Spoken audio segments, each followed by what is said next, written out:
എന്താണെന്നാണ് നമ്മൾ ലാസ്റ്റ് ക്ലാസ്സിൽ പറഞ്ഞത്? Can measure.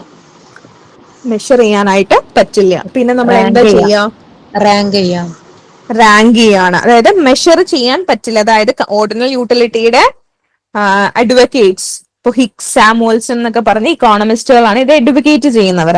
അവര് പറയുന്നതെന്ന് വെച്ച് കഴിഞ്ഞാല് നമുക്ക് യൂട്ടിലിറ്റി ഒരിക്കലും മെഷർ ചെയ്യാൻ പറ്റില്ല. അത് വലിയൊരു റോങ് ആണ്. കാരണം സബ്ജക്റ്റീവ് ആണ്. എനിക്ക് ചിലപ്പോൾ ആപ്പിള് ഇഷ്ടമുള്ള ഒരു സാധനമായിരിക്കും, അപ്പൊ എനിക്ക് അതിൽ നിന്നുള്ള യൂട്ടിലിറ്റി കൂടുതലായിരിക്കും. മറ്റൊരാൾക്ക് അത് ഇഷ്ടമില്ലായിരിക്കും, അപ്പൊ അയാൾക്ക് അതിൽ നിന്നുള്ള യൂട്ടിലിറ്റി കുറവായിരിക്കും. അപ്പൊ ഇത് ഇതൊന്നും നമുക്ക് മെഷർ ചെയ്യാൻ പറ്റുന്ന ഒരു കാര്യമല്ല. നമുക്ക് ഒരു കടയിൽ പോയിട്ട് എനിക്ക് ആപ്പിളിന് ഇത്ര യൂട്ടിലിറ്റി ഉള്ളതുകൊണ്ട് ഞാൻ ഇത്ര കിലോ ആപ്പിൾ വാങ്ങിക്കുന്നു, മാങ്ങയ്ക്ക് എനിക്ക് ഇത്ര യൂട്ടിലിറ്റി ഉള്ളതുകൊണ്ട്, അങ്ങനെയൊന്നും നമുക്ക് ഒരിക്കലും. ഇപ്പൊ നമ്മളൊരു പ്രൊജക്ട് ചെയ്യാൻ പോവാണ്, അപ്പൊ നമ്മള് ഒരു ബിഹേവിയർ അല്ലെങ്കിൽ ഒരു കൺസംഷൻ ബിഹേവിയർ പഠിക്കാൻ പോവാണ്. അപ്പൊ അവിടെ നമുക്ക് ചെന്നിട്ട് അവരോട് റാങ്ക് ചെയ്യാനേ പറയാൻ പറ്റുള്ളൂ. ഇപ്പൊ നമുക്ക് ബ്രാൻഡ്സിന്റെ ഒരു അറിവ് വേണം. ഏറ്റവും കൂടുതൽ സോപ്പ് ഏത് ബ്രാൻഡാണ്, ഏത് ബ്രാൻഡിന്റെ സോപ്പാണ് ആൾക്കാർ ഉപയോഗിക്കുക, അല്ലെങ്കിൽ ഏറ്റവും കൂടുതൽ ഷൂസ് ഏത് ബ്രാൻഡിന്റെയാണ് ആൾക്കാർ ഉപയോഗിക്കുക. ഇതൊക്കെ നമ്മൾ അറിയണമെങ്കിൽ നമുക്ക് ഒരിക്കലും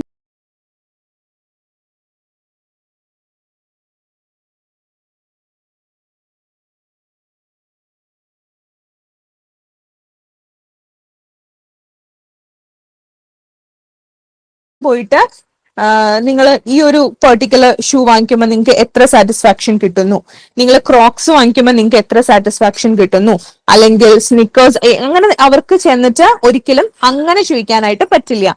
ഇൻസ്റ്റഡ് എന്ത് ചെയ്യാം, അവരോട് റാങ്ക് ചെയ്യാൻ പറയാം. നിങ്ങൾ ഇങ്ങനെ നമുക്ക് കുറെ കൊടുത്തിട്ട് please rank these according to your taste and preference എന്ന് പറയാം. അപ്പൊ അവര് റാങ്ക് ചെയ്ത് വരും. അല്ലാതെ നമ്മൾ അവരോട് ചെന്നിട്ട് അതിൽ എഴുതാൻ പറഞ്ഞാൽ ഒരിക്കലും അവർ എഴുതില്ല, കാരണം എഴുതാൻ പറ്റില്ല നമുക്ക് ആർക്കും. അപ്പൊ ആ ഒരു ബേസിക് കാര്യമാണ് ഓർഡിനൽ യൂട്ടിലിസ്റ്റ് പറയുന്നത്. അപ്പൊ ഇത് പ്രപ്പോസ് ചെയ്തത് ഹിഗ്സും എലനും ആണ്. GR Higgs and RGD Ellen. നമ്മൾ ഇതിന്റെ എക്സാമ്പിൾ ഒക്കെ പറഞ്ഞതാണ് ലാസ്റ്റ് ക്ലാസ്സിൽ. അസംഷൻസും പറഞ്ഞു. ഇനി നമുക്ക് പറയാനുണ്ടായിരുന്ന ഇൻഡിഫറൻസ് കർവ് ആണ്. അപ്പൊ ഇൻഡിഫറൻസ് കർവിലേക്ക് വരാം. ഇൻഡിഫറൻസ് കർവ് എന്ന് പറയുന്നത് ഇക്കണോമിക്സ് എന്ന് പറഞ്ഞൊരു സബ്ജക്റ്റിലെ ഏറ്റവും ബേസിക് ആയിട്ടുള്ള, ഏറ്റവും അറിഞ്ഞിരിക്കേണ്ട ഒരു കോൺസെപ്റ്റ് ആണ് ഇൻഡിഫറൻസ് കർവ് എന്ന് പറയുന്നത്. ഇവിടെ ഇൻഡിഫറൻസ് കർവിൽ നമ്മൾ യൂട്ടിലിറ്റി മെഷർ ചെയ്യുന്നത് ordinarily we measure the utility. ഇപ്പോ രണ്ട് കമോഡിറ്റിയുടെ കാര്യത്തില് എങ്ങനെയാണ് ഒരു കൺസ്യൂമർ അയാളുടെ പ്രിഫറൻസ്, അയാള് എങ്ങനെയാണ് ഒരു കൺസ്യൂമർ ബിഹേവ് ചെയ്യുക എന്നുള്ളതാണ് ഇൻഡിഫറൻസ് കർവിൽ നമ്മൾ പറയുക. ഇപ്പോൾ രണ്ട് കമോഡിറ്റി എക്സ് ആൻഡ് വൈ വാങ്ങിക്കുകയാണ്. അപ്പൊ എക്സ് എത്ര വാങ്ങിക്കും, വൈ എത്ര വാങ്ങിക്കും. നമ്മൾ ആ മറ്റേ ലോ ഓഫ് ഈക്വൽ മാർജിനൽ യൂട്ടിലിറ്റിയിൽ പറഞ്ഞില്ലേ, അത് കാർഡിനൽ യൂട്ടിലിറ്റി വെച്ചിട്ട് നമ്മൾ MUX/PX ഒക്കെ വെച്ച് പറഞ്ഞു. അതല്ലാതെ പറയുന്ന ഒരു രീതിയാണ് ഇൻഡിഫറൻസ് കർവ് എന്ന് പറയുക. ഇവിടെ നമ്മൾ പറയാണ് കൺസ്യൂമറിന് ഒരിക്കലും പറ്റില്ല എത്ര യൂട്ടിലിറ്റി കിട്ടും എന്ന് പറയാൻ പറ്റില്ല. ഇവിടെ എന്താ ചെയ്യാ, കൺസ്യൂമർ കമ്പയർ ചെയ്യാണ്. ഇയാള് രണ്ട് കമോഡിറ്റി തമ്മിൽ കമ്പയർ ചെയ്യും. ഇങ്ങനെ കമ്പയർ ചെയ്തിട്ടാണ് ഇയാൾ അവിടെ ഒരു ഡിസിഷനിലേക്ക് എത്തുക. അപ്പൊ ആ ഒരു കമ്പാരിസണും ആ ഒരു കോമ്പിനേഷൻ എങ്ങനെയാണ് വാങ്ങിക്കുക എന്നുള്ളതാണ് നമ്മൾ ഇൻഡിഫറൻസ് കർവില് പറയുക. അപ്പൊ indifference curve is the locus of point representing pair of quantities between which the individual is indifferent. To see locus of combination of two commodities that gives equal satisfaction to the consumer. ഇതിനകത്ത് നമ്മൾ കുറെ combination ആണ് പറയാ. രണ്ട് commodity X and Y ഉണ്ടെങ്കിൽ ഇത്ര X ഇത്ര Y, ഇത്ര എക്സ് ഇത്ര വൈ, ഇത്ര എക്സ് ഇത്ര വൈ എന്ന് പറഞ്ഞിട്ട് കുറച്ചധികം കോമ്പിനേഷൻസ് നമ്മൾ ഇതിനകത്ത് കാണിക്കും. ഈ എല്ലാ കോമ്പിനേഷനിലും കൺസ്യൂമറിന് കിട്ടുന്ന സാറ്റിസ്ഫാക്ഷൻ ഈക്വൽ ആയിരിക്കും. ഇപ്പൊ 2x-ഉം 3y-യും 3x-ഉം 2, അങ്ങനെ പല കോമ്പിനേഷൻ ഉണ്ടാവും. ആ കോമ്പിനേഷനുകളിലെല്ലാം ഇയാൾക്ക് കിട്ടുന്ന സാറ്റിസ്ഫാക്ഷൻ ഈക്വൽ ആയിരിക്കും. അയാൾ അതിൽ ഇൻഡിഫറന്റ് ആണ്. ഏതാണെങ്കിലും ഇയാൾക്ക് കുഴപ്പമില്ല. കാരണം എന്താണ്, അയാൾക്ക് ഏത് പോയിന്റിലാണെങ്കിലും അയാളുടെ സാറ്റിസ്ഫാക്ഷൻ ഈക്വൽ ആയിരിക്കും. അപ്പൊ ആ ഒരു കോമ്പിനേഷൻസ് കാണിക്കുന്ന കർവിന്, ഒരു കൺസ്യൂമറിന് ഈക്വൽ സാറ്റിസ്ഫാക്ഷൻ കിട്ടുന്ന പല കോമ്പിനേഷൻസ് റെപ്രസെന്റ് ചെയ്യുന്ന ഒരു കർവിനെയാണ് നമ്മൾ ഇൻഡിഫറൻസ് കർവ് എന്ന് പറയാം. കാണിച്ചു തരാം. ഇവിടെ നോക്കാം. ഇവിടെ ബിസ്ക്കറ്റും ബനാനയാണ് രണ്ട് പ്രോഡക്റ്റ്. അപ്പോ ബിസ്ക്കറ്റ്സ് 1, 2, 3, 4, 5 ഇങ്ങനെയാണ് ക്വാണ്ടിറ്റി. ഒരെണ്ണം കൺസ്യൂം ചെയ്യാം, രണ്ടെണ്ണം കൺസ്യൂം ചെയ്യാം, മൂന്നെണ്ണം അങ്ങനെ. ബനാനയും അതുപോലെ തന്നെ 12 കൺസ്യൂം ചെയ്യാം, 8 കൺസ്യൂം ചെയ്യാം, 5 കൺസ്യൂം ചെയ്യാം, 3 ചെയ്യാം, 2 ചെയ്യാം. അപ്പോ ഇങ്ങനെ ഒരു 5 കോമ്പിനേഷൻ തന്നിട്ടുണ്ട്. അപ്പൊ എ എന്ന് പറഞ്ഞ കോമ്പിനേഷനിൽ എങ്ങനെയാണ് ഒരു ബിസ്ക്കറ്റും 12 ബനാനയും, ബി എന്ന കോമ്പിനേഷനിൽ 2 ബിസ്ക്കറ്റും 8 ബനാനയും. And it is based on the price. അയാളുടെ കയ്യിലുള്ള ഇൻകം വെച്ചിട്ടായിരിക്കും ഇങ്ങനത്തെ കോമ്പിനേഷൻസ് ഉണ്ടായിരിക്കുന്നത്. ഓക്കെ, ഇപ്പൊ നമ്മൾ ആ 24 വെച്ചിട്ട് പറഞ്ഞില്ലേ, 24 ഇൻകം, ഇത്ര കോമ്പിനേഷൻ അങ്ങനെ പറഞ്ഞില്ല. അതുപോലെ തന്നെയാണ് ഇവിടെയും. ഇവിടെയും ഇയാളുടെ ഇൻകം വെച്ചിട്ടാണ് ഈ കോമ്പിനേഷൻസ് ഉണ്ടാവുക. ഇപ്പൊ സി എന്ന് പറഞ്ഞ കോമ്പിനേഷനിൽ 3 ബിസ്ക്കറ്റും 5 ബനാനയും, ഡി എന്ന കോമ്പിനേഷനിൽ 4 ബിസ്ക്കറ്റും 3 ബനാനയും, ഇ എന്ന കോമ്പിനേഷനിൽ 5 ബിസ്ക്കറ്റും 2 ബനാന. അതായത് അയാളുടെ കയ്യിലുള്ള ഇൻകം വെച്ചിട്ട് അയാൾക്ക് മേടിക്കാവുന്ന പല കോമ്പിനേഷൻസ്. ഈ പല കോമ്പിനേഷൻസ് ആണ് ഈ കാണിച്ചേക്കുന്നത്. ഈ കോമ്പിനേഷൻസ് എല്ലാം നമ്മൾ ഗ്രാഫിക്കലായിട്ട് റെപ്രസെന്റ് ചെയ്ത് കഴിഞ്ഞാൽ നമുക്ക് ഇങ്ങനെ ഒരു കർവ് കിട്ടും. ഈ കർവിനെ പറയുന്ന പേരാണ് ഇൻഡിഫറൻസ് കർവ്. മനസ്സിലായോ?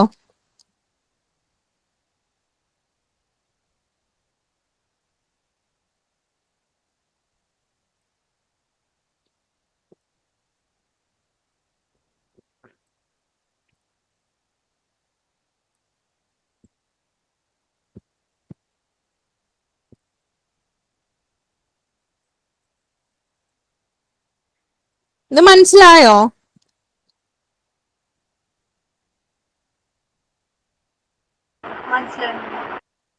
ക്ലിയർ ആണല്ലോ? ഇപ്പൊ ഇൻഡിഫറൻസ് കർവ് എന്ന് പറഞ്ഞാൽ എന്താണ്? Combinations of commodities which give equal satisfaction. ഇതിൽ ഏത് കോമ്പിനേഷൻ എടുത്താലും അയാൾക്ക് കുഴപ്പമില്ല, അതിലെല്ലാം അയാൾക്ക് സാറ്റിസ്ഫാക്ഷൻ കിട്ടുന്നുണ്ട്. എ എന്ന കോമ്പിനേഷനിലാണെങ്കിലും അയാൾ ഹാപ്പിയാണ്, ബിയിലും ഹാപ്പിയാണ്, സിയിലും ഹാപ്പിയാണ്, ഡിയിലും ഹാപ്പിയാണ്, ഇയിലും ഹാപ്പിയാണ്. മനസ്സിലായോ?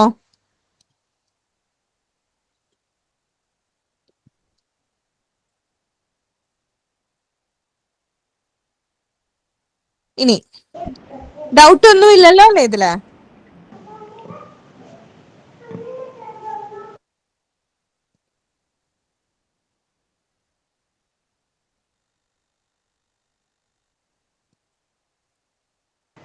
മനസ്സിലായി എന്ന് വിശ്വസിക്കുന്നു. Okay, assumptions. ഇവിടെ നമ്മൾ അസ്യൂം ചെയ്യാണ് consumer wants to maximize satisfaction. അയാള് റാഷണൽ ആണ്, അയാള് ബെസ്റ്റ് മാത്രമേ ചൂസ് ചെയ്യത്തുള്ളൂ, റാഷണൽ ആയിട്ട് തിങ്ക് ചെയ്യാണ്. 2 കമോഡിറ്റി മാത്രം വെച്ചിട്ട് നമുക്ക് ഇത് പറയാനായിട്ട് പറ്റുള്ളൂ. So there are only 2 goods X and Y. ഇവിടെ ആ 2 കമോഡിറ്റീനെ പറ്റിയിട്ട് ഫുൾ ഇൻഫോർമേഷൻ കൺസ്യൂമറിനുണ്ട്, എല്ലാം അറിയാം. ഇപ്പൊ ബനാനയും ബിസ്ക്കറ്റ് വാങ്ങിക്കുകയാണെങ്കിൽ അതിനെ പറ്റിയിട്ടുള്ള ഫുൾ നോളേജ് ഇൻഫോർമേഷനും ഇയാൾക്കുണ്ട്. 2 കമോഡിറ്റിയുടെയും പ്രൈസ് തന്നിട്ടുണ്ട്. കൺസ്യൂമറിന്റെ ടേസ്റ്റും ഹാബിറ്റ്സും ഇൻകവും remain the same throughout the analysis. അതായത് ഈ ഒരു 5 പോയിന്റ് നമ്മൾ അനലൈസ് ചെയ്യുമ്പോഴും ഇയാളുടെ ഇൻകം മാറണില്ല. ഇയാളുടെ ഇൻകം മാറിയാൽ എന്താണ്? ഈ കോമ്പിനേഷനിൽ മാറ്റം വരും. അതുകൊണ്ടാണ് നമ്മൾ ഈ ഒരു അസംഷൻ പറയുന്നത്. Then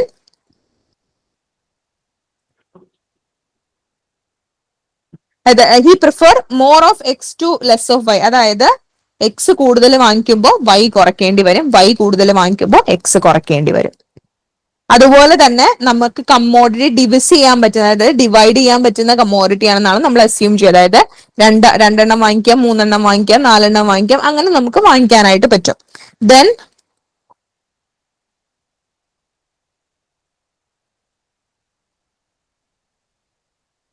ഇവിടെ കൺസ്യൂമർ ഈ 2 കമോഡിറ്റീനെ ഒരു സ്കെയിൽ ഓഫ് പ്രിഫറൻസിലാണ് വെക്കുക. ആ സ്കെയിൽ ഓഫ് പ്രിഫറൻസിൽ നിന്നാണ് അയാൾ ഈ ഒരു കോമ്പിനേഷനിലേക്ക് എത്തുക. ദെൻ ട്രാൻസിറ്റീവ് ആണ്, നമ്മൾ ആദ്യമേ പറഞ്ഞു. If he's preferring A to B and B to C, A is preferable to C. ഇത് നമ്മൾ ആദ്യമേ അസംഷനിൽ പറഞ്ഞതാണ്. These are the assumptions. മനസ്സിലായോ? മാം ഡിവിസിബിൾ എന്ന് പറഞ്ഞാൽ എന്താ പറയണേ? ഡിവിസിബിൾ എന്നുകൊണ്ട് നമ്മൾ ഉദ്ദേശിക്കുന്ന ആ കമോഡിറ്റി നമുക്ക് ഇങ്ങനെ ഡിവൈഡ് ചെയ്ത് വാങ്ങിക്കാം. ഇപ്പോ 1.5 ആയിട്ടോ 2.5 ആയിട്ടോ ഒക്കെ നമുക്ക് വാങ്ങിക്കാൻ പറ്റുന്ന കമോഡിറ്റി ആണ്, ഡിവിസിബിൾ ആണ്.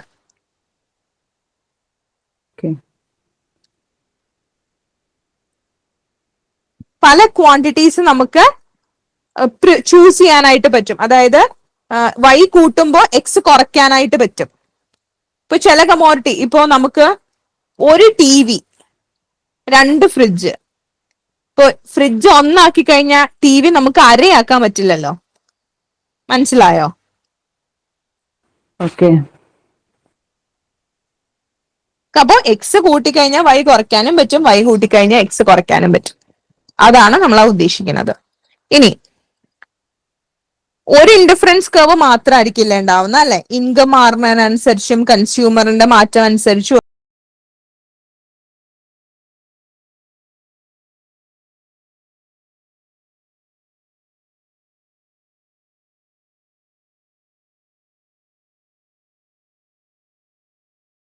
ഒക്കെ ഒന്നിലധികം ഇൻഡിഫറൻസ് കർവുകൾ ഉണ്ടാവാം. അങ്ങനെ 2 or more ഇൻഡിഫറൻസ് കർവുകളുടെ കോമ്പിനേഷനെ പറയുന്ന പേരാണ് ഇൻഡിഫറൻസ് മാപ്പ്. ഒന്നിലധികം ഇൻഡിഫറൻസ് കർവ് വരുമ്പോൾ നമ്മൾ അതിനെ എന്ത് പറയും? Indifference map. ഇനിയുള്ളതാണ് important properties of indifference curve. ഇത് നമ്മൾ പഠിച്ചു വെക്കണം പ്രോപ്പർട്ടീസ്. കാരണം നമുക്ക് ഒബ്ജക്റ്റീവില് ചോയ്സ് ആയിട്ടൊക്കെ ഈ ഒരു പ്രോപ്പർട്ടീസ് വരാം. ഇൻഡിഫറൻസ് കർവ് ഡൗൺവേർഡ് സ്ലോപ്പിംഗ് ആണ്. ഇൻഡിഫറൻസ് കർവ് എപ്പോഴും ഡൗൺവേർഡ് സ്ലോപ്പിംഗ് ആയിരിക്കും, അല്ലെങ്കിൽ നെഗറ്റീവ്ലി സ്ലോപ്പിംഗ് ആയിരിക്കും. എന്തുകൊണ്ടെന്ന് വെച്ച് കഴിഞ്ഞാല് ഒരു കമ്മോഡിറ്റി കൂടുതൽ വാങ്ങിക്കുമ്പോൾ മറ്റേത് കുറയ്ക്കേണ്ടി വരും. അതുകൊണ്ടാണ് ഇത് നെഗറ്റീവ്ലി സ്ലോപ്പിംഗ് ആവുന്നത്. അതായത് marginal rate of substitution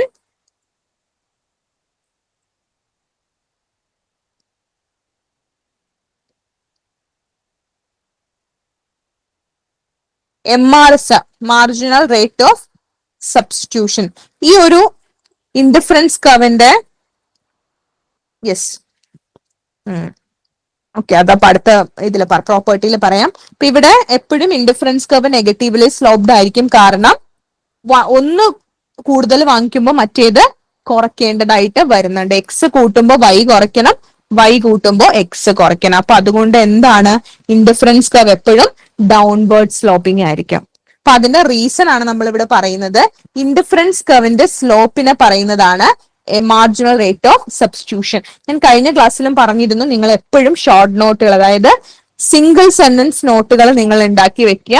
objective type answer questions ആയതുകൊണ്ട് നിങ്ങൾക്ക് ഡിസ്ക്രിപ്റ്റീവ് ഒന്നും വേണ്ട, സ്റ്റേറ്റ്മെന്റുകൾ മാത്രമാണ് നിങ്ങൾ പഠിക്കേണ്ടത്. അപ്പൊ ആ സ്റ്റേറ്റ്മെന്റുകളിൽ ഉൾപ്പെടുത്തേണ്ട ഒരു സ്റ്റേറ്റ്മെന്റ് ആണ് ഇൻഡിഫറൻസ് കർവിന്റെ സ്ലോപ്പ്. എന്താണ് ഡിഫറൻസ് കർവിന്റെ സ്ലോപ്പ്? ആണ് മാർജിനൽ റേറ്റ് ഓഫ് സബ്സ്റ്റിറ്റ്യൂഷൻ. നമ്മൾ നേരത്തെയും ഒരെണ്ണം പറഞ്ഞിരുന്നു, ഈ കൺസ്യൂമറിന്റെ ഈക്വിലിബ്രിയം ഏത് പോയിന്റ് ആണ്. ഇതൊക്കെ സ്റ്റേറ്റ്മെന്റുകളായിട്ട് നിങ്ങൾ നോട്ട് ചെയ്ത് വെക്കുക. സോ ലാസ്റ്റ് മിനിറ്റ് റിവിഷനിൽ നിങ്ങൾക്ക് അത് വലിയ ഹെൽപ്ഫുൾ ആയിരിക്കും. അപ്പൊ ഇവിടെ ഇൻഡിഫറൻസ് കർവിന്റെ സ്ലോപ്പിനെ പറയുന്നതാണ് marginal rate of substitution, MRS എന്ന് പറയും. ഈ മാർജിനൽ റേറ്റ് ഓഫ് സബ്സ്റ്റിറ്റ്യൂഷൻ ഈ ഇൻഡിഫറൻസ് കർവിന്റെ കാര്യത്തിൽ കുറഞ്ഞുകൊണ്ടാണ് ഇരിക്കുന്നത്. അങ്ങനെ കുറയുന്നത് കൊണ്ടാണ് നമ്മുടെ ഇൻഡിഫറൻസ് കർവ് നെഗറ്റീവ്ലി സ്ലോപ്പിംഗ് ആവുന്നത്. Why indifference curves are negatively sloping? Due to diminishing marginal rate of substitution. Marginal rate of substitution കുറയുന്നത് കൊണ്ടാണ്. എന്താണ് marginal rate of substitution? The rate at which one commodity substituted with another. നമ്മൾ X കൂട്ടുമ്പോൾ അവിടെ എന്താണ്? y കുറയ്ക്കുകയാണ്. y കൂട്ടുമ്പോൾ X കുറയ്ക്കുകയാണ്. അതിനർത്ഥം എന്താണ്? ഒന്ന് മറ്റൊന്നിനെ സബ്സ്റ്റിറ്റ്യൂട്ട് ചെയ്യാണ്. നമ്മള് ഇവിടെ നോക്കിക്കോ, ഇവിടെ ടീയും ബിസ്ക്കറ്റും ആണ് പറഞ്ഞേക്കുന്നത്. ഒരു ടീ കൂട്ടുകയാണ്, അല്ലെ? ഒരു ടീ കൂട്ടുമ്പോൾ നമ്മൾ ബിസ്ക്കറ്റ് കുറയ്ക്കുകയാണ്. അപ്പൊ ഇവിടെ ഈ കുറച്ചത് എന്തിനാണ്? അവിടെ ടീ വെച്ച് സബ്സ്റ്റിറ്റ്യൂട്ട് ചെയ്യാൻ വേണ്ടിയിട്ടാണ്. അപ്പൊ ഇതിനെയാണ് നമ്മൾ മാർജിനൽ റേറ്റ് ഓഫ് സബ്സ്റ്റിറ്റ്യൂഷൻ എന്ന് പറയുക. The rate at which the one commodity substituted with one another. അപ്പൊ അതിന്റെ ഒരു ഈക്വേഷൻ എന്ന് പറയുന്നത് ഇതാണ്: MRS XY is equal to MUX by TY. രണ്ട് കമോഡിറ്റി അല്ലെ, എക്സും വൈയും. അതിന്റെ മാർജിനൽ യൂട്ടിലിറ്റി തമ്മിലുള്ള റേഷ്യോവിനെയാണ് നമ്മൾ MRS എന്ന് പറയുക. ഇതും സ്റ്റേറ്റ്മെന്റ് ആയിട്ട് എഴുതി വെക്കുക. മാർജിനൽ റേറ്റ് ഓഫ് സബ്സ്റ്റിറ്റ്യൂഷൻ എന്ന് പറഞ്ഞാൽ എന്താണ്? Marginal utility of X is equal to marginal utility of വൈനെയാണ് നമ്മൾ MRS എന്ന് പറയുക. അതിന്റെ ഈക്വേഷൻ ആണ് നമ്മൾ ഈ പറഞ്ഞത്. അപ്പൊ ഇവിടെ മാർജിനൽ യൂട്ടിലിറ്റി ഓഫ് എക്സും വൈയും കൊടുത്തിട്ടുണ്ട്. അതിൽ നിന്ന് MRS ആണ് കാണിച്ചേക്കുന്നത്. MRS കുറഞ്ഞുകൊണ്ടേ ഇരിക്കുകയാണ്. അപ്പൊ MRS കുറഞ്ഞുകൊണ്ടിരിക്കുന്നത് കൊണ്ടാണ് നമ്മുടെ ഇൻഡിഫറൻസ് കർവ് നെഗറ്റീവ്ലി സ്ലോപ്പിംഗ് ആവുന്നത്. അപ്പൊ ഇവിടെ നമ്മൾ കുറച്ചധികം കാര്യങ്ങൾ പറഞ്ഞു. Indifference curve will always be negatively sloping, അതൊരു സ്റ്റേറ്റ്മെന്റ് ആണ്. രണ്ടാമത്, why it is negatively sloping? Due to diminishing marginal rate of substitution. എന്താണ് marginal rate of substitution? The rate at which one commodity substituted with another. ഇനി what is the slope of indifference curve? Marginal rate of substitution. What is the equation for marginal rate of substitution? MUX by MUY. ഇനി indifference കർവിന്റെ കാര്യത്തിൽ marginal rate of സബ്സ്റ്റിറ്റ്യൂഷന്റെ പ്രത്യേകത it is diminishing ആണ്. ഇത്രയും മനസ്സിലായോ?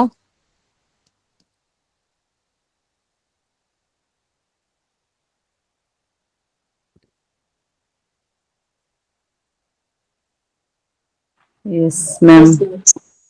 ഇനി indifference curve എപ്പോഴും convex to the origin ആയിരിക്കും. അതിന്റെ ഷേപ്പ് എപ്പോഴും കോൺവെക്സ് ആയിരിക്കും. അതിന് കാരണം നമ്മളിപ്പോ പറഞ്ഞ ഡിമിനിഷിംഗ് മാർജിനൽ യൂട്ടിലിറ്റി ആണ്. ഒന്ന് മറ്റൊന്നിനെ സബ്സ്റ്റിറ്റ്യൂട്ട് ചെയ്യേണ്ടി വരുമ്പോൾ അങ്ങനെ ഒരു പ്രസന്റ് ചെയ്യുന്നത് എപ്പോഴും എങ്ങനെയായിരിക്കും?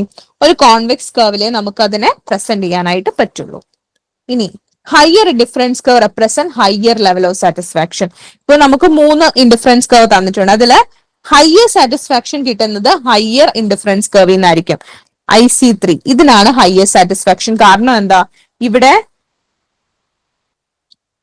നമുക്ക് കൂടുതൽ കൺസ്യൂം ചെയ്യാനായിട്ട് പറ്റുന്നുണ്ട്. ഈ IC3 നോക്കി, IC3യിൽ നമുക്ക് വൈയും എക്സും IC1നെയൊക്കെ കൂടുതൽ കൺസ്യൂം ചെയ്യാനായിട്ട് പറ്റും. അപ്പൊ അതുകൊണ്ട് തന്നെ എന്താണ്, IC3 higher level of satisfaction provide ചെയ്യുന്നുണ്ട് എന്ന് നമുക്ക് പറയാം. ദെൻ ഒരിക്കലും ഇൻഡിഫറൻസ് കർവ് തമ്മിൽ ഇന്റർസെക്ട് ചെയ്യത്തില്ല. It will always B parallel. എപ്പോഴും ഇൻഡിഫറൻസ് കർവ് പാരലൽ ആയിട്ടേ പോവത്തുള്ളൂ.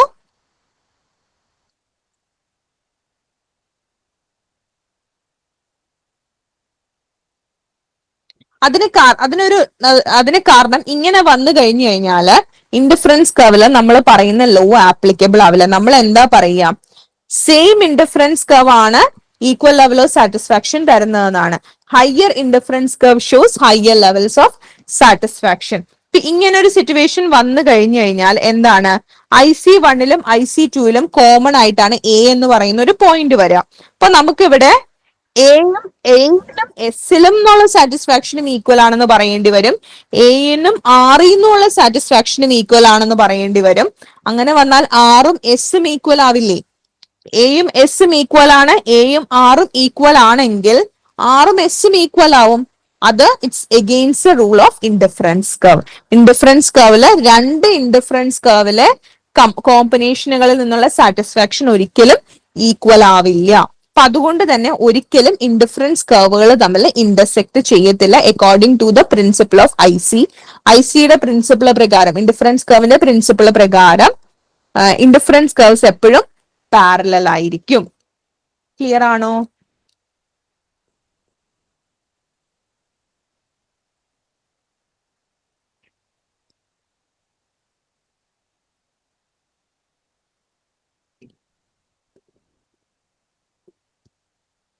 മനസ്സിലായോ? ഇനി അടുത്ത അസംപ്ഷൻ ആണ്, ഇൻഡിഫറൻസ് കർവുകൾ ഒരിക്കലും ആക്സിസിൽ ടച്ച് ചെയ്യത്തില്ല. കാരണം ആക്സിസിൽ ടച്ച് ചെയ്ത് കഴിഞ്ഞു കഴിഞ്ഞാൽ നമ്മൾ എന്താ പറഞ്ഞത്, രണ്ട് കോമ്പിനേഷൻ എന്നാണ്. ഇപ്പൊ ഇവിടെ ഈ I1 ഇവിടെ ടച്ച് ചെയ്യുകയാണെങ്കിൽ അതിനർത്ഥം എക്സ് 0 ക്വാണ്ടിറ്റിയാ വാങ്ങിക്കുന്നതെന്നാണ്. അങ്ങനെ ഒരു സിറ്റുവേഷൻ ഇല്ല.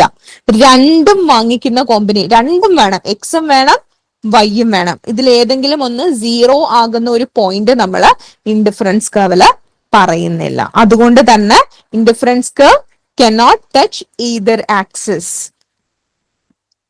അപ്പൊ ഇവിടെ നമ്മൾ 6 അസംഷൻസ് ആണ് പറഞ്ഞത്. 6ഉം ഓർത്തിരിക്കുക. Indifference curves are downward sloping or negatively sloping. MRS ആണ് അതിന്റെ സ്ലോപ്പ് എന്ന് പറയാൻ. MRS ഇസ് ഡിമിനിഷിംഗ് ആണ്. Indifference curves are convex to the origin ആണ്. Higher IC represent higher levels of satisfaction. Indifference curve cannot intersect each other. It will always be parallel. Indifference curve cannot touch either axis. Clear ആയോ? ഇനി ഇതിന് criticisms ഉണ്ട്. ഒന്നെന്ന് വെച്ച് കഴിഞ്ഞാൽ ഇതിലെ രണ്ട് കമോഡിറ്റിയെ പറയുന്നുള്ളൂ. റിയലൈസ് സിറ്റുവേഷനിൽ നമ്മൾ രണ്ട് കമോഡിറ്റി ഒന്നും അല്ല പറയുന്നത്. അതുപോലെ തന്നെ കൺസ്യൂമർ ബിഹേവിയറിനെ കൃത്യമായിട്ട് ഇപ്പോ നമ്മുടെ കൺസ്യൂമർ ഈക്വിലിബ്രിയത്തിലൊക്കെ പറയുന്നത് പോലെയൊന്നും പറയുന്നില്ല. ഇവിടെ കൺസ്യൂമറിന് കുറേയധികം കോമ്പിനേഷൻ ഉണ്ട് എന്നൊക്കെ പറയുകയാണ് ചെയ്യുന്നത്. സോ ഇത് ക്ലിയർ ഒരു എക്സ്പ്ലനേഷൻ തരുന്നില്ല എന്നാണ് ഇതിന്റെ ക്രിറ്റിസിസേഴ്സ് പറയുന്നത്. And it is not based on the principle of economics എന്നും പറയുന്നുണ്ട്. ഇക്കണോമിക് പ്രിൻസിപ്പിൾസ് വെച്ചിട്ടല്ല ഇത് പറയുന്നത്. ഇതൊരു റാങ്കിങ് ആണ് പറയുന്നത്. ഒരു തിയറിറ്റിക്കൽ ആയിട്ട് ഇതിനെ എന്തുകൊണ്ട് ഇങ്ങനെ വരുന്നു എന്നൊന്നും തിയറിറ്റിക്കലി പറയുന്നില്ല എന്നൊക്കെയാണ് ഇതിന്റെ ഒരു റിസ്ക് അൺസർട്ടൈനിറ്റി എക്സ്പ്ലെയിൻ ചെയ്യുവോ അങ്ങനെ ഒരു എന്താ പറയാ ഒരു ക്ലിയർ കട്ട് ആയിട്ട് ഇതിനകത്ത് പറയുന്നില്ല എന്നാണ് പറയുക. അത് ക്രിറ്റിസിസംസ് ആണ്. എന്തിനും ക്രിറ്റിസിസംസ് ഉണ്ടാവും. പക്ഷെ one of the most accepted economic theory ആണ് ഇൻഡിഫറൻസ് കർവ്. അപ്പൊ അതുകൊണ്ട് തന്നെ എല്ലാ എക്സാംസിലും നമുക്ക് ഇക്കണോമിക്സിന്റെ കോർ ഏരിയയിൽ നിന്ന് ക്വസ്റ്റ്യൻസ് വരുന്ന എക്സാമുകൾക്കെല്ലാം തന്നെ ഇൻഡിഫറൻസ് കർവ് ഇമ്പോർട്ടന്റ് ആണ്. ഇനി next one is budget line.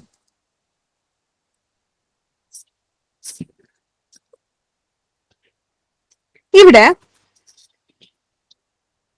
നമ്മൾ പറഞ്ഞു higher indifference curve shows higher level of satisfaction എന്നല്ലേ.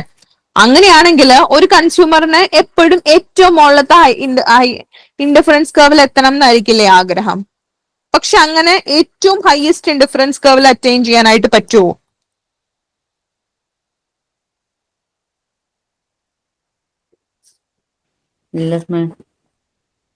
എന്തോ പറ്റില്ല. എന്തുകൊണ്ടാണ് പറ്റാത്തത്? എപ്പോഴും അത്ര സാറ്റിസ്ഫാക്ഷൻ കിട്ടണമെന്നില്ലല്ലോ. അവിടെ ഒരു കൺസ്ട്രെയിന്റ് ഉള്ളതാണ്. ഇപ്പോ നിങ്ങൾ ഒരു കൺസ്യൂം ചെയ്യാൻ പോവാണെങ്കിൽ നിങ്ങളുടെ ആഗ്രഹം എന്താണ്? ഏറ്റവും സാറ്റിസ്ഫൈ ആവണം എന്നാണ് അല്ലെ. പക്ഷെ അവിടെ നിങ്ങൾക്ക് ഒരു കൺസ്ട്രെയിന്റ് ഉണ്ടാവില്ലേ? ഇപ്പോ നിങ്ങൾ ഡ്രസ്സ് എടുക്കാൻ പോയി, ഒരു 3000 റുപ്പീസിന്റെ ഡ്രസ്സാണ് ഭയങ്കരമായിട്ട് ഇഷ്ടപ്പെട്ടത്. പക്ഷെ കയ്യിൽ 1000 രൂപയേ ഉള്ളൂ. വാങ്ങിക്കാനായിട്ട് പറ്റുമോ? ഇല്ല. അവിടെ എന്താണ് constraint? Price, income.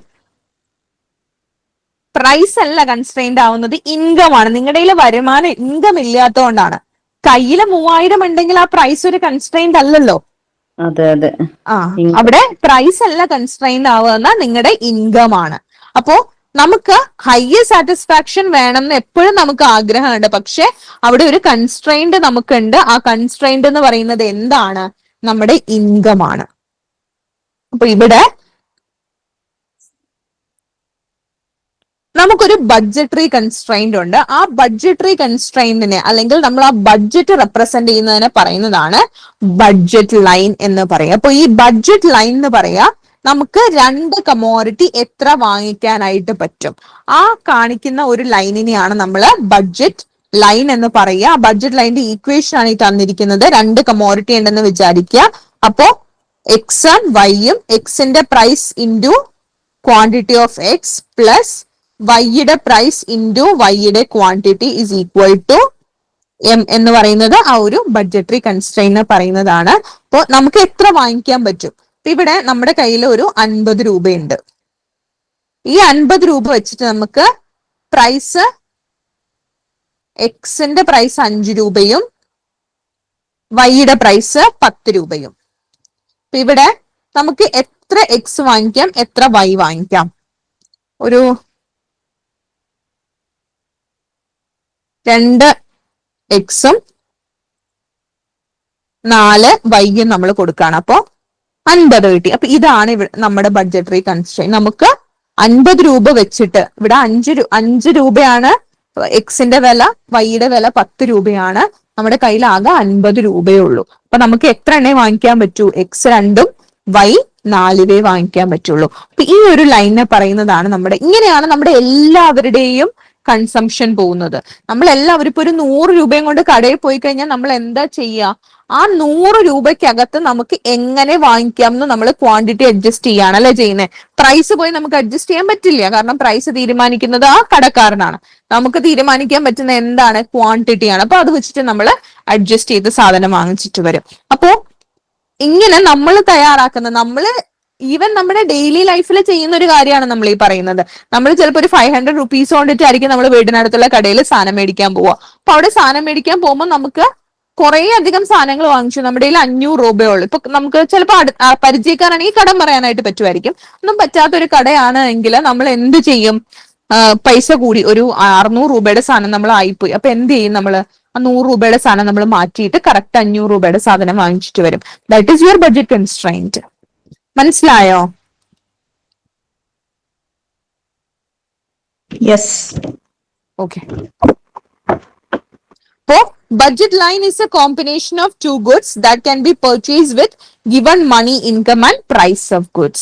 Given money income price of goods കൊണ്ട് നമുക്ക് എത്ര കോമ്പിനേഷൻ ഓഫ് ഗുഡ്സ് വാങ്ങിക്കാനായിട്ട് പറ്റും, ആ കോമ്പിനേഷൻ കാണിക്കുന്നതിനെയാണ് നമ്മൾ ബഡ്ജറ്റ് ലൈൻ എന്ന് പറയും. ഒരു കൺസ്യൂമറിന്റെ ബിഹേവിയർ, അയാൾക്ക് എത്ര വാങ്ങിക്കാനായിട്ട് പറ്റും, അതിനെയാണ് നമ്മൾ ഈ ബഡ്ജറ്റ് ലൈനിൽ റെപ്രസെന്റ് ചെയ്യുക.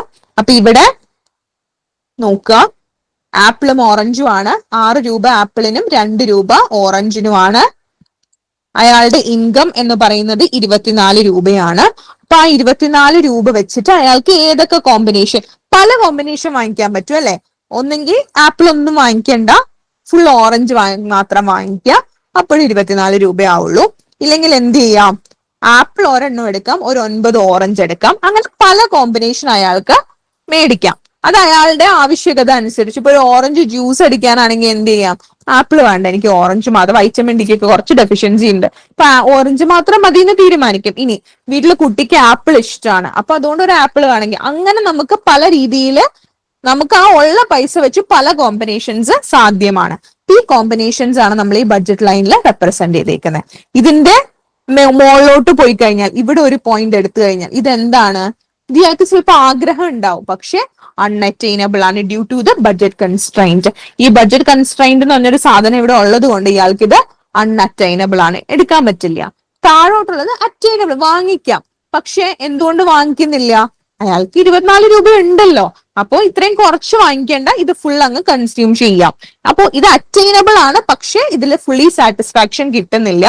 അതുകൊണ്ടാണ് ഇയാള് മുകളിലത്തെ ഈ ഒരു ലൈനിൽ മേടിക്കുന്നത്.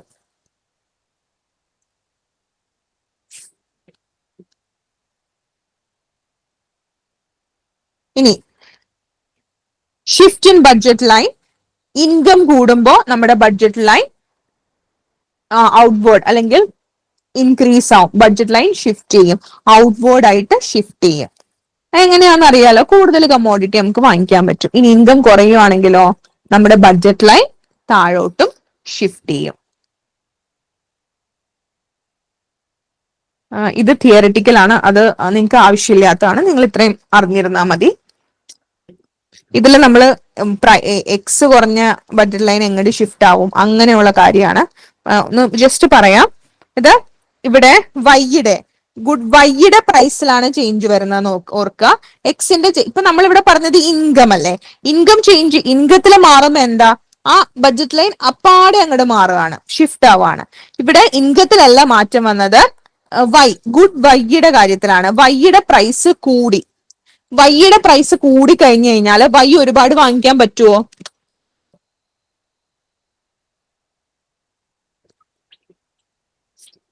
മേടിക്കാൻ പറ്റുമോ?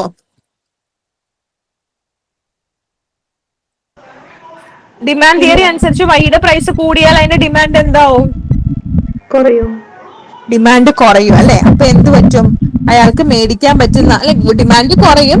അതുപോലെ തന്നെ അയാളുടെ കയ്യിൽ അത്രയും പൈസ ഇല്ല, അയാൾക്ക് അത് എഫോർഡ് ചെയ്യാനായിട്ട് പറ്റില്ല. സോ ദാറ്റ് ബഡ്ജറ്റ് ലൈനില് ആ ഒരു വൈയുടെ സൈഡിൽ മാത്രം ഡൗൺവേർഡ് ഷിഫ്റ്റ് വരും. എക്സിൽ ഒരു മാറ്റവും വരില്ല. കാരണം എന്താ? എക്സ് അത്രയും തന്നെ വാങ്ങിക്കാം. ഒരു 10 വാങ്ങിച്ചെങ്കിൽ അത് അത്രയും തന്നെ വാങ്ങിക്കാം, അത് അത്രയും അയാൾക്ക് വേണം. ഇത്രയും അയാൾ വാങ്ങിക്കുന്നതാണ്, അത് അയാൾക്ക് അത് അയാൾക്ക് വേണം. അപ്പൊ അതിൽ അയാൾക്ക് മാറ്റമൊന്നും വരുത്താനായിട്ട് പറ്റില്ല. അപ്പോ വൈയുടെ പ്രൈസിൽ മാറ്റം വന്നു കഴിഞ്ഞാൽ ആ വൈയുടെ സൈഡിൽ മാത്രം ചേഞ്ച് വരുള്ളൂ. അതുപോലെ തന്നെയാണ് എക്സിന്റെ കാര്യത്തിലും. എക്സിന്റെ പ്രൈസിലാണ് മാറ്റം വരുന്നതെങ്കിൽ ആ എക്സിന്റെ സൈഡിൽ മാത്രമാണ് മാറ്റം വരിക. ഒന്നെങ്കിൽ എക്സ് പ്രൈസ് കൂടുകയാണെങ്കിൽ എക്സ് മേടിക്കുന്ന അളവ് കുറയും, പ്രൈസ് കുറയുകയാണെങ്കിൽ എക്സ് മേടിക്കുന്ന അളവ് കൂടും. അപ്പൊ ഇത് ആ പ്രൈസിൽ വരുന്ന മാറ്റം കൊണ്ട് ബഡ്ജറ്റ് ലൈനിൽ ഷിഫ്റ്റ് വരുന്നതാണ്. ഇനി നമ്മൾ പറഞ്ഞ കൺസ്യൂമർ ഈക്വിലിബ്രിയം ഞാൻ പറഞ്ഞിരുന്നു ആദ്യമേ, കാർഡിനൽ യൂട്ടിലിറ്റിയിലും കൺസ്യൂമർ ഈക്വിലിബ്രിയം ഉണ്ട്, ഓർഡിനൽ യൂട്ടിലിറ്റിയിലും കൺസ്യൂമർ ഈക്വിലിബ്രിയം ഉണ്ട്. ഇവിടെ എന്താണ് ഓർഡിനൽ യൂട്ടിലിറ്റിയിലെ കൺസ്യൂമർ ഈക്വിലിബ്രിയം എന്ന് പറഞ്ഞു കഴിഞ്ഞാൽ, equilibrium is at the point where I C is tangent to the budget line. Budget ലൈനും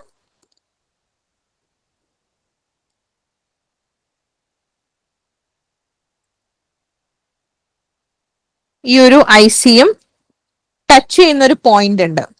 ആ ടച്ച് ചെയ്യുന്ന പോയിന്റിലാണ് നമ്മുടെ കൺസ്യൂമർ ഈക്വിലിബ്രിയം എന്ന് പറയുക.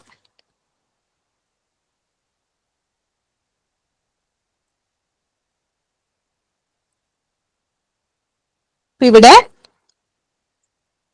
ഈ ഒരു ഇതാണ് നമ്മുടെ ബഡ്ജറ്റ് ലൈൻ. ആ ബഡ്ജറ്റ് ലൈനും ഇൻഡിഫറൻസ് കർവ്, മൂന്ന് ഇൻഡിഫറൻസ് കർവ് ഉണ്ട് അല്ലെ.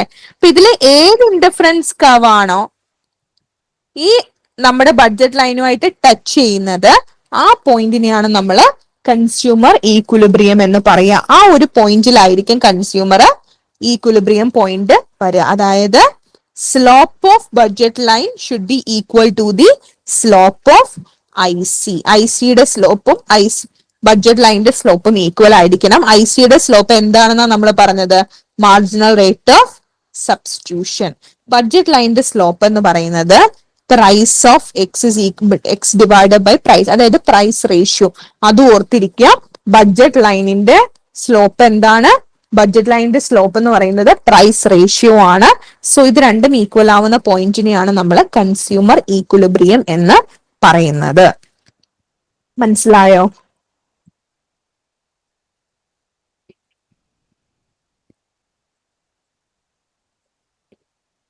മനസ്സിലായോ? ഓക്കെ. അപ്പോ നമ്മൾ ഇന്ന് കാർഡിനൽ യൂട്ടിലിറ്റിയിലെ കൺസ്യൂമർ ഈക്വിലിബ്രിയവും പറഞ്ഞു, ഓർഡിനൽ യൂട്ടിലിറ്റിയിലെ കൺസ്യൂമർ ഈക്വിലിബ്രിയവും പറഞ്ഞു.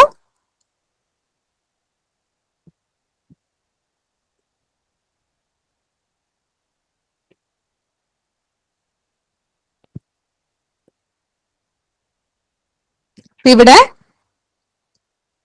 ഓർഡിനൽ യൂട്ടിലിറ്റിയിൽ നമ്മള് യൂട്ടിലിറ്റി മെഷർ ചെയ്യാനായിട്ട് പറ്റില്ല.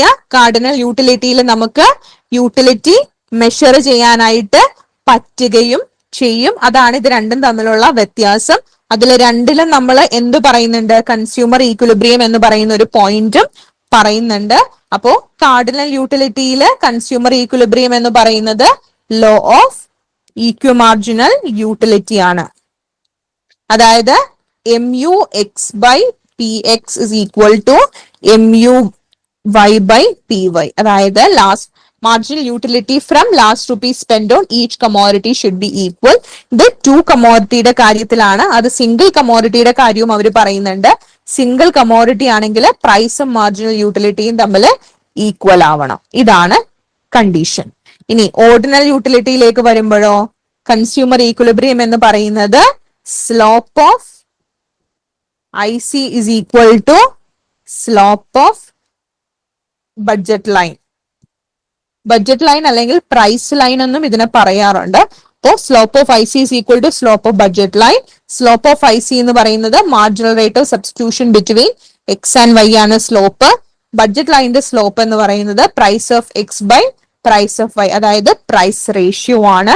ഇത് രണ്ടും കൂടി ഈക്വൽ ആവുന്ന പോയിന്റ് ആണ് consumer equilibrium. It is at the point where indifference curve is tangent to the price line അല്ലെങ്കിൽ ബഡ്ജറ്റ് ലൈൻ. ഇതാണ് നമ്മുടെ കൺസ്യൂമർ ഈക്വിലിബ്രിയം. ഈ പോയിന്റിൽ എക്സ് എത്ര വാങ്ങിക്കുന്നു, വൈ എത്ര വാങ്ങിക്കുന്നു, അതാണ് കൺസ്യൂമറിന്റെ ഈക്വിലിബ്രിയം. മനസ്സിലായോ?